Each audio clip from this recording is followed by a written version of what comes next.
Siem Reap has a lot more to offer than just touring the Angkor Wat temple ruins, according to the greatest things to do in Siem Reap.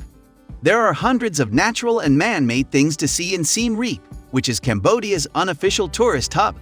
These include spectacular temples, well-preserved colonial structures and distinctive museums, cultural theme parks, wide lakes, and beautiful highlands. The numerous well-preserved stone sculptures found in Buddhist and Hindu temples will excite history enthusiasts, while hikers, birdwatchers, picnickers, and swimmers will all appreciate the varied activities available. Central Siem Reap offers a broad variety of ethnic dances and traditional performances to get a taste of local culture.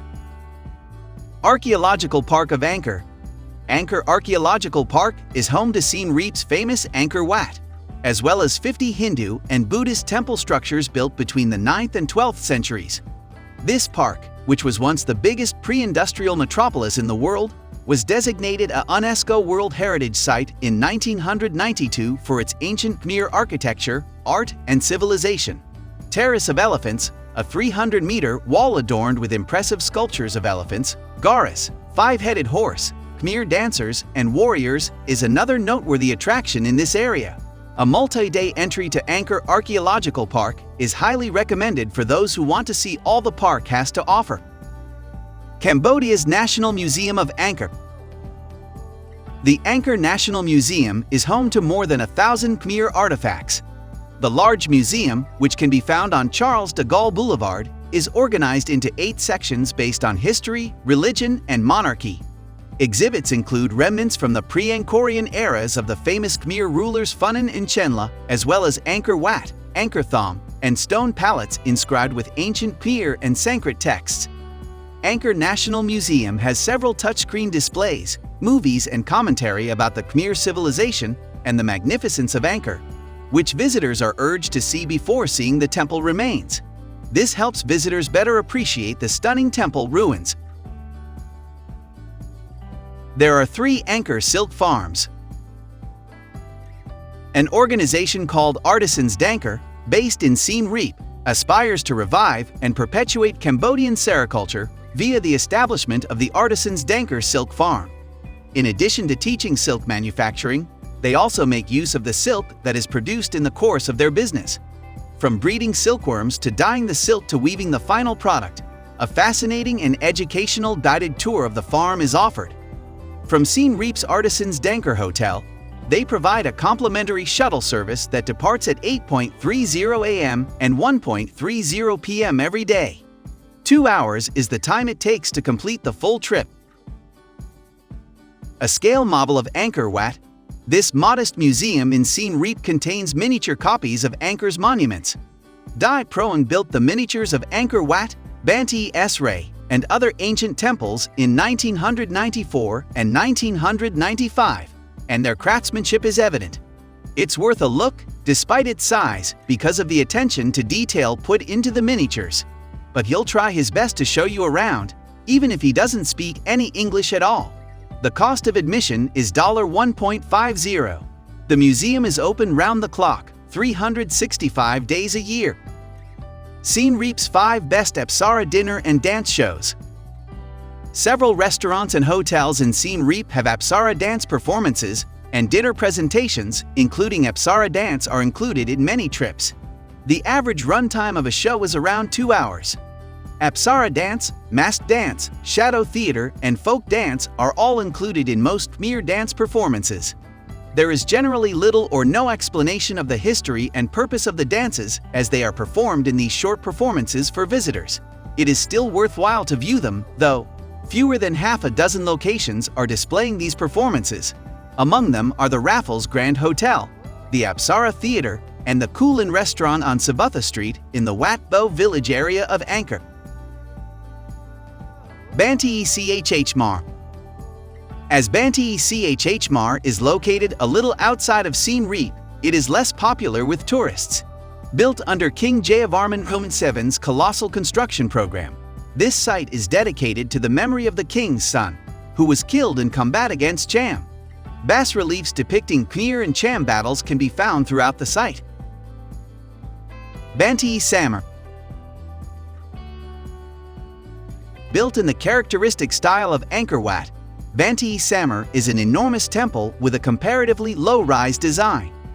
Towers and railings have a significant resemblance to those of Angkor Wat, which was erected at the same period as this temple. The temple is reminiscent of Thailand's Phim Ai, an old Khmer temple. The majority of the sculptures in the bas-relief are in excellent shape. Archaeologists have meticulously rebuilt the temple by dismantling it and then putting it back together again. Cambodian National Museum of the Banteay SREY Butterfly. The Banteay SREY Butterfly Center (BBC) is one of Cambodia's most popular tourist attractions and has one of the region's biggest butterfly displays. Take a break from temple visits to the Banteay SREY Butterfly Center, where you'll find a diverse collection of uncommon and colorful butterflies. The Butterfly Park, located roughly 25 kilometers from Siem Reap, is a unique undertaking. Training locals to raise and sell butterflies is another way the center gives back to the community. MEBON Temple and the Barry Lakes. Angkor's enormous Barry Lakes are one of its most striking features. The two biggest reservoirs, located to the east and west of Angkor Thom, are enormous ancient rectangular artificial reservoirs. There are 14 square kilometers of East Barray and 16 square kilometers of West Barray. Some experts now believe that the Barrays were primarily utilized for religious and ceremonial purposes, rather for agricultural irrigation. Each lake has an island with a stone temple called a MEBON in the center of it. In any case, they are absolutely great pieces of engineering, regardless of their intended use. Cultural villages of Cambodia. Siem Reap's Cambodia Cultural Village is a 21-hectare theme park, showcasing Cambodian culture and traditions from the country's numerous ethnic groups. The park was initially made available to the general public in the latter part of 2003. More than 10 villages have been established here, showcasing the many customs and features of the country's 19 ethnic groups. Apsara dances, traditional wedding rites, and circus feats are all part of the performances. In Siem Reap, Cambodia, there are museums dedicated to Cambodian landmines. As a poignant reminder of the reality of the country's landmine problem, the Landmine Museum is a must-see. 6 million landmines were buried in Cambodia during its 3-decade-long civil war. ARCHAEOLOGICAL built this museum in 1997 with the goal of removing mines from the nation wherever he could locate them. The Khmer Rouge put ARCHAEOLOGICAL to work as a mine layer at the age of 5, installing field mines. His attempts to remove them and build a museum in their honor are already underway, and visitors may learn more about the perils Cambodians endure every day. Tavoda Chao Se. In the 1120s and 1150s, King Suryavarman II erected Kao Se Tavoda as a Hindu shrine. It contains a central temple, 2 libraries, and 4 gopuras, one for each of the 4 cardinal directions. Tamanan Temple, to the north, is another temple with a similar layout to Chao Se Tavoda. Kao Se Tavoda had been ravaged by battles, negligence, and the weather for centuries, and he was in a terrible state of decay. The work on the temple's renovation started in 2000 and was finished in 2009. Visitors may still view the temple as it was when it was first built, since the restoration includes new parts that aren't as well crafted as the originals. River Kabalspia. Kabalspian, the river of 1,000 lingas near Phnom Kulen, is renowned for its beauty. Lingas, phallic symbols, carved into the riverbed, seem to have fertilized the water that flowed into the fields of Angkor, according to this evidence. In addition to the lingas, there are Buddha and Buddhist figure carvings in the rocks that originate from a later period. To get to the river, a 45-minute hike through the woods is all that's required. KH Lings north of the KH Ling River. There are a number of rectangular, sandstone structures known as the North KH Lings in the vicinity of Angkor Thom. East of the Terrace of the Elephants, one KH Ling is located, while the other is located east of the Terrace of the Leper King. King Rajdravarman II built the North KH Ling in wood. and King Jayavarman V rebuilt it in stone. The sculptures in the North KH Ling are likewise rather well maintained. Although the word KH Ling translates to storeroom, it's unlikely that they were ever utilized for that purpose. Carved inscriptions suggest that they may have been used for ceremonial events or as lodging for visiting nobles, but their specific use is unknown.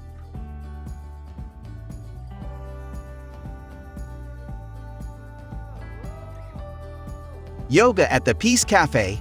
Classes in Hatha Yoga are available at Peace Cafe on Mondays, Wednesdays, and Sundays for anyone interested in giving it a try. Sunday sessions are 9 a.m. to 10:30 a.m. and Monday, Wednesday, and Thursday lessons are 5:30 to 7:30 p.m. Classes cost money, and students are expected to bring their own yoga mats.